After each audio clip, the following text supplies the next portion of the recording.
नमस्ते दोस्तों, मैं भीम बाबू स्वागत करता हूं रीटमैन 2025-26 के multiple choice question based video series में।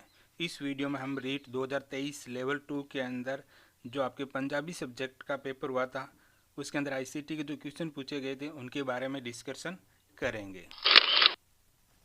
पहला है, देखो, निम्नलिखित में से कौन सा ई कॉमर्स का मुख्य प्रकार नहीं है? Which of the following is not one of the major type of e commerce?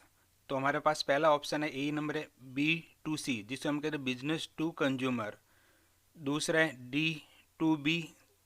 C option के अंदर हमारे पास है B2B और डी के अंदर है C2C। तो देखो, पहला ऑप्शन B2 मैंने बिजनेस टू कंज्यूमर तो होता ही है, B2 या B2B यानी बिजनेस टू बिजनेस भी प्रकार होता है, कंज्यूमर टू कंज्यूमर प्रकार भी होता है, लेकिन D2B प्रकार कोई नहीं होता, ई कॉमर्स का प्रकार नहीं होगा।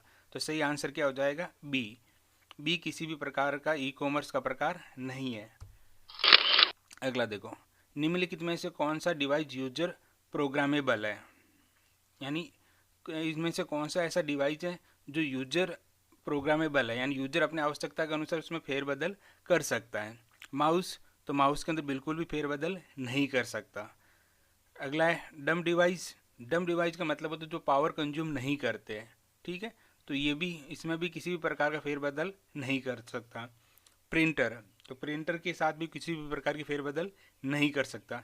लेकिन जो इंटेलिजेंट टर्मिनल होते हैं, ठीक है, तो उसका नाम ही इंटेलिजेंट होता है, इसका मतलब यही होता है वो यूजर की आवश्यकता के अनुसार उसमें फेरबदल कर सकते हैं। तो सही ऑप्शन क्या हो जाएगा?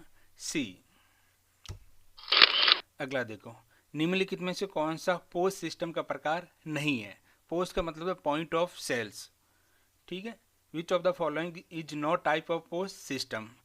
तो अगर बात करें पहले के अंदर, डेटा पोस्ट होता है क्या, cloud post, mobile post, terminal post. देखो, टर्मिनल पोस्ट का मतलब ये होता है कि point of sale, terminal point of sales. जैसे आप बड़े मॉल में जाते हो तो वहाँ पर जो कार्ड सेव के द्वारा पेमेंट करते हो तो उसको हम टर्मिनल पोस्ट कहते हैं, ठीक।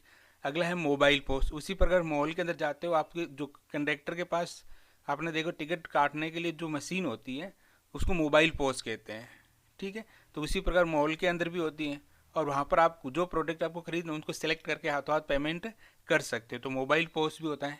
अगला है बी है क्लाउड पोस्ट। क्लाउड पोस्ट का मतलब है जो ई कॉमर्स साइटें होती है, जो वेबसाइट होती हैं, वो क्लाउड पर रखी जाती है और वहाँ से आप डाटा को एक्सेस करके कोई भी खरीदारी कर सकते हो। तो क्लाउड पोस्ट, मोबाइल पोस्ट और टर्मिनल पोस्ट तो होते हैं, लेकिन डेटा पोस्ट नहीं होता। तो इसमें के अंदर इन प्रकार कौन सा नहीं है? डेटा पोस्ट नहीं है। अगला देखो, निम्न में से कौन सा मुख्यतः ई कॉमर्स के 3 प्रमुख चरणों में विचारणीय नहीं है? यानी इनमें से कौन है जो ई कॉमर्स के जो प्रमुख 3 चरण होते हैं उनमें इनका विचार नहीं किया जाता? पहला, इनोवेशन, प्रिविजेशन, री इनोवेशन, कंसोलिडेशन। तो देखो, इनोवेशन का मतलब क्या होता है कि ई कॉमर्स के ना एनी टाइम हमें कुछ ना कुछ इनोवेशन तो करना ही होता है, ये भी सही है। री इनोवेशन, अगर आपने एक बार इनोवेट कर दिया तो उसमें लगातार आपको क्या करना होता है? सुधार भी करना है। उसी प्रकार कंसोलिडेशन भी करना होता है। लेकिन प्रिविजेशन का मतलब होता है स्थायी रूप से संरक्षण करना। तो ये इस पर विचार, जो प्रमुख विचार है उसमें विचारणीय नहीं, विचार किया जाता है लेकिन 3 चरणों में इनका विचारणीय नहीं होता। तो सही आंसर क्या हो जाएगा? बी।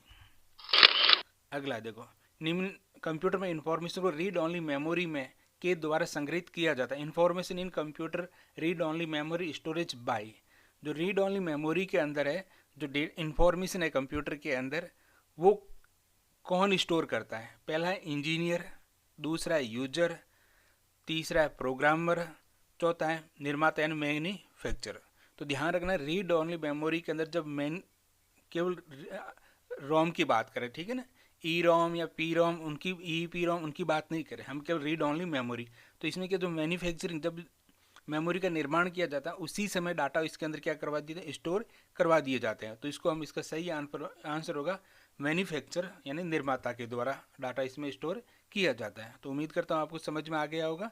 मिलते हैं नेक्स्ट वीडियो के अंदर, जिसके अंदर हमारा लास्ट जो 5 क्वेश्चन बच गए हैं एसएसटी के वो करेंगे, फिर हम point wise MCQ based question हल करेंगे।